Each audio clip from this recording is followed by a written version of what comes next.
দেবঘর নামের একটি ছোট্ট গ্রাম ছিল। সেখানে কাঁপুনি ধরানো শীতে ভয়ের পরিবেশ ছড়িয়ে পড়েছিল। এত ঘন কুয়াশা ছিল যে বাচ্চারা রজাইয়ের ভেতর গুটিসুটি মেরেছিল, বয়স্করা আগুনের পাশে বসে কাঁপছিল, আর গ্রামের মেয়েরা ও মহিলারা চুলোর কাছে হাত রেখে একটু উষ্ণতা নেবার চেষ্টা করছিল। কিন্তু সেই ঠান্ডার সবচেয়ে বেশি প্রভাব পড়েছিল গ্রামের চায়ের দোকানে। দোকানের সামনে আগুন জ্বালানো ছিল। সেই আগুনের চারপাশে 2-4 জন মানুষ এমন ভাবে বসেছিল যেন আগুনই তাদের সবকিছু। শোন ভাই সব, আজ সকালে আমি মাঠে গিয়েছিলাম, আর যা দেখলাম তাতে আমার পা তলার মাটি সরে গেল। পুরো ক্ষেত সাদা কুয়াশায় ঢেকে গেছে। মনে হচ্ছিল যেন জমিতে বরফের মোটা চাদর বিছানো। গাছগুলো এমন ঠান্ডায় জমে গেছে যেন তাদের প্রাণই নেই। যদি এই শীত 2-1 দিন আর থাকে, আমাদের সব ফসল নষ্ট হয়ে যাবে। এটা কিন্তু সাধারণ ঠান্ডা নয়, এটা বড় বিপদ। হ্যাঁ হ্যাঁ, আমিও দেখেছি। গরু ভেড়াও ঠান্ডায় কাঁপছে, দুধ অর্ধেক হয়ে গেছে, বাড়ির পানি পর্যন্ত বরফের মতো ঠান্ডা। কোথাও কোনো অস্বাভাবিক ব্যাপার মনে হচ্ছে। যেই সে ভূত প্রেত শব্দ বলল, ও পণ্ডিতজি, আবার শুরু হলো। তোমার কাছে তো সবকিছুতেই ভূত প্রেত লাগে। ঠান্ডা প্রকৃতির খেলা, কখনো কখনো এমন হয় আমাদের শরীর দুর্বল হয়ে গেছে, এটাই মানো। ওদের কথার মাঝেই কোথায় থেকে জানি একজন সাধু চলে আসে বলে, বাবা, একটু আগুনের পাশে বসতে দেবা? অনেক দিন ভ্রমণে আছি। গত রাত পাহাড়ের ঠান্ডা হাওয়া শরীরকে ভেঙে দিয়েছে। 1 কাপ গরম চা পেলে হয়তো বাঁচব।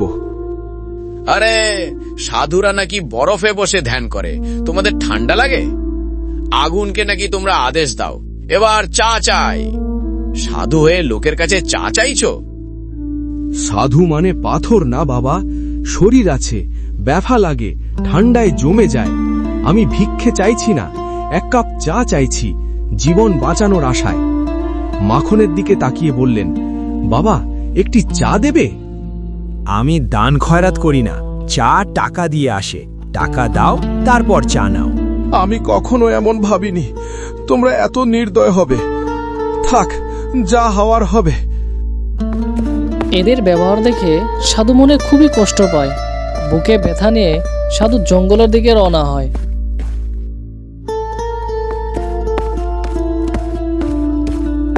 সাধু হাঁটতে হাঁটতে গিয়ে পৌঁছে এক গভীর জঙ্গলে।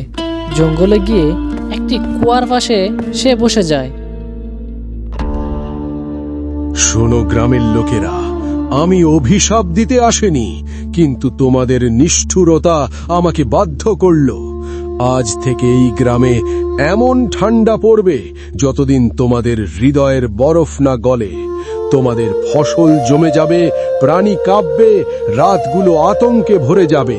এই কথা বলে সাধু অনেক দিনের ঠান্ডা এবং খিদার ফলে কাঁপতে কাঁপতে ওখানে মৃত্যুবরণ হয়। সাধু মারা যাওয়ার সঙ্গে সঙ্গেই ঠান্ডা আরো ভয়ঙ্কর হয়ে উঠল। জলাশয়ের জল জমে বরফ হয়ে গেল। বাড়ির মাটির উপর সাদা পাথরের মতো শক্ত এক আবরণ তৈরি হয়ে গেল। কোনোভাবে রাত কেটে সকাল হলো। সকালবেলা ঘুম থেকে উঠে গ্রামবাসীর হতভম্ব হয়ে গেল। চারিদিকে বরফের চাদর পড়ে আছে। মানুষের চোখে ভয়, মুখে যন্ত্রণা। অনেক বাড়ির ছাদের উপর বরফের মতো স্তর জমে গেছে। কিছু ঘর ভেঙে যাওয়ার অবস্থার মতো হয়ে গেছে।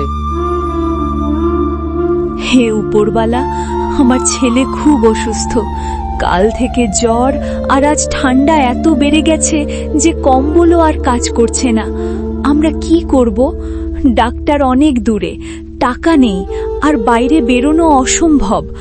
এই ঠান্ডা কবে যাবে? এটা তো আমাদের ঘরে ঘরে সর্বনাশ ডেকে এনেছে। হ্যাঁ কমলা, আমারও কিছু বুঝে উঠতে পারছি না। হঠাৎ ঠান্ডা এত বেড়ে গেল কেন? আর আমাদের গমের ফসল, যেটা খুব ভালো হবে ভেবেছিলাম, সব শুকিয়ে কালো হয়ে গেছে। এত পরিশ্রম করেছিলাম। এই ঠান্ডা আমাদের রোজগার, আমাদের রুটি সব কেড়ে নিচ্ছে। এটা শুধু ঠান্ডা নয়, এটা তো অভিশাপ।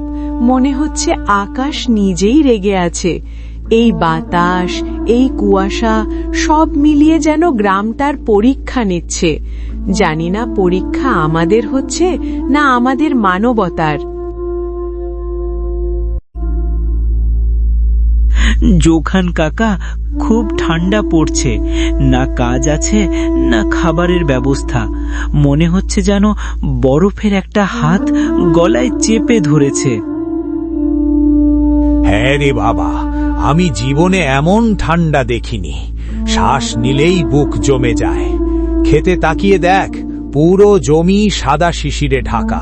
ফসল শেষ, জানি না জীবন কিভাবে চলবে। বাপরে বাপ, খুব ঠান্ডা লাগছে। দেখো গরুটা কিভাবে কাঁপছে, তার নিঃশ্বাসে ধোঁয়া বেরোচ্ছে। এখনই আঙিনায় না আনলে অসুস্থ হয়ে পড়বে। পাখিদের অবস্থাও খারাপ, উড়তেও পারছে না। এই আবহাওয়া ঠিক ভালো লাগছে না। হঠাৎ এমন আবহাওয়া বদলালে শুধু মানুষ নয়, পশু পাখিরাও কষ্ট পায়। ওদের তো না কাপড় আছে না আগুন। আমাদেরই দেখতে হবে।